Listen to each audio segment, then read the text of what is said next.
आज मैं बात करने वाला हूँ हाथरस केस के बारे में। हाथरस केस इसने इंसानियत पे बड़ा सवाल उठा दिया है, जिसने ये दिखा दिया है कि इंडिया के अंदर अभी भी कितना ज़्यादा जात पात को लेकर भेदभाव हो रहा है। अभी भी दलित स्ट्रगल कर रहे हैं इंडिया के अंदर। इस केस ने ये दिखा दिया और इस केस ने एक और बड़ा सवाल ये उठा के रख दिया है कि इंडिया के अंदर क्या एक औरत सुरक्षित है, क्या एक लड़की 20 साल की लड़की क्या सुरक्षित है। इस वीडियो को स्टार्ट करने से पहले मेरी एक रिक्वेस्ट है। ये रिक्वेस्ट किसी नेता से नहीं है, ये रिक्वेस्ट किसी पॉलिटिकल पार्टी से नहीं है, ये रिक्वेस्ट किसी प्रधानमंत्री से नहीं है, ये रिक्वेस्ट सिर्फ उस भगवान से है जो सबके नसीब लिखता है। किसी भी लड़की के नसीब में कभी रेप शब्द मत लिखना भगवान, कभी ये ऐसी दुर्घटना कभी मत लिखना भगवान। ये रिक्वेस्ट है मेरी भगवान से।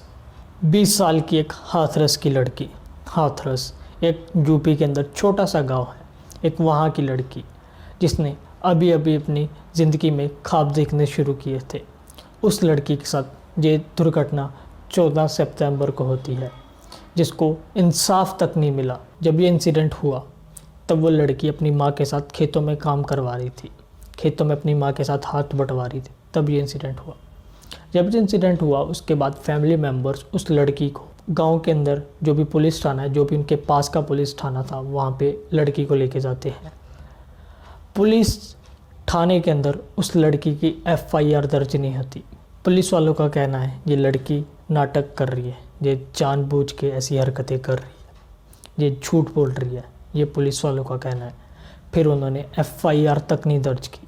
9 दिन के बाद FIR दर्ज होती है, 9 दिन के बाद। फिर 29 सितंबर को उस लड़की की डेथ हो जाती है।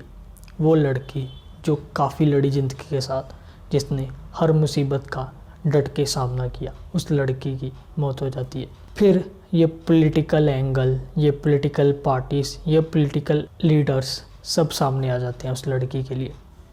फिर असली पॉलिटिक्स तब स्टार्ट होती है उस लड़की की मृत्यु के बाद।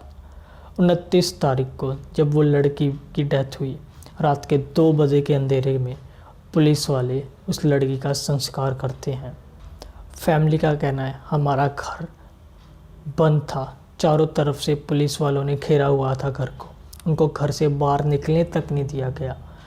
गांव के अंदर धारा 144 लगा दी गई। क्यों लगा दी गई? ये पुलिस वालों को किसने हक दिया? ये पुलिस वालों ने क्यों किया? उसके माँ बाप को, उसके भाई को, एक आखिरी बार उनकी बहन को, उनकी बेटी को देखने तक नहीं दिया गया। ये कहाँ का इंसाफ है? तब उसके बाद से ही उस गांव के अंदर ना किसी पॉलिटिकल पार्टी के लीडर्स को, ना किसी मीडिया मेंबर को एंटर करने नहीं दे रही वहाँ की सरकार। धारा 144 लगा दी गई है वहाँ पे। मेरा एक बड़ा सवाल ये है, इंडिया के अंदर कॉन्स्टिट्यूशन है, कॉन्स्टिट्यूशन के अंदर फंडामेंटल राइट हैं। फंडामेंटल राइट के अंदर आर्टिकल 21 के अनुसार राइट टू इक्वालिटी दी गई है। ये एक ऐसा आर्टिकल है, ये एक ऐसा राइट है जो उस लड़की के जीते जी भी नहीं काम आया और ना ही मरने के बाद काम आया। इस आर्टिकल के अनुसार इंडिया में हर एक व्यक्ति को राइट टू इक्वालिटी है, जीते जी भी और मरने के बाद भी। इस आर्टिकल के अनुसार अगर कोई इंसान मरता भी है तो उसके पास ये अधिकार है कि जो भी उसका अंतिम संस्कार है उसके रीति रिवाजों से हो। उसकी जो भी विल में लिखा गया है कि अगर उसकी डेड बॉडी को किसी को डोनेट करना है, किसी बॉडी पार्ट को डोनेट करना है, तो वह सब उसकी विल के अनुसार हो। ये उसका अधिकार है। पर ये अधिकार उस लड़की के काम नहीं आया। NCRB की रिपोर्ट के अनुसार 2019 में इंडिया के अंदर हर एक दिन में 87 रेप के केस आते हैं। इंडिया के अंदर हर 16 मिनट के अंदर एक लड़की के साथ रेप होता है। ये NCRB का कहना है, उनकी एक रिपोर्ट का कहना है। सो आप अंदाज़ा लगा सकते हैं इंडिया के अंदर लड़की, औरत कितनी ज़्यादा अनसेफ है। इंडिया के अंदर 4th कॉमन क्राइम है रेप। ये तो एक ऐसा केस है जो हमारे सामने आ गया, पर इंडिया के अंदर अभी भी जात पात को लेकर कितना ज़्यादा भेदभाव हो रहा है कुछ जगहों में, स्पेशली यूपी, बिहार के अंदर। ये सबको पता है, पर इंडियन गवर्नमेंट उसके बारे में क्यों नहीं कुछ कर रही? ये केस तो हमारे सामने आ चुका है, पर ऐसे कितने सारे और केसेस हैं जो दबा दिए जाते हैं, जिनकी आवाज़ हम तक नहीं पहुंच सकती।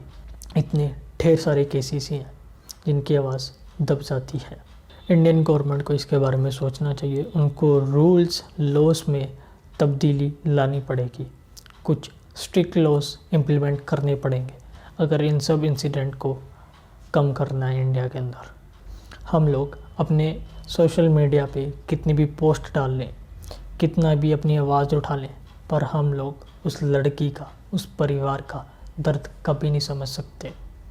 ये वही समझ सकते हैं जिन पे ये चीज़ बीती है। और मेरा यही कहना है, स्कूल्स के अंदर कुछ ऐसे सब्जेक्ट लेके आए जाएं, कुछ ऐसे मॉरल वैल्यूज़ के सब्जेक्ट लेकर आए जाएं जो इंसान को इंसानियत के बारे में सिखाएं। अगर आपको मेरी वीडियो पसंद आई हो तो प्लीज़ इसे शेयर कीजिए, मेरी वीडियो को लाइक कीजिए और इस चैनल को सब्सक्राइब कीजिए।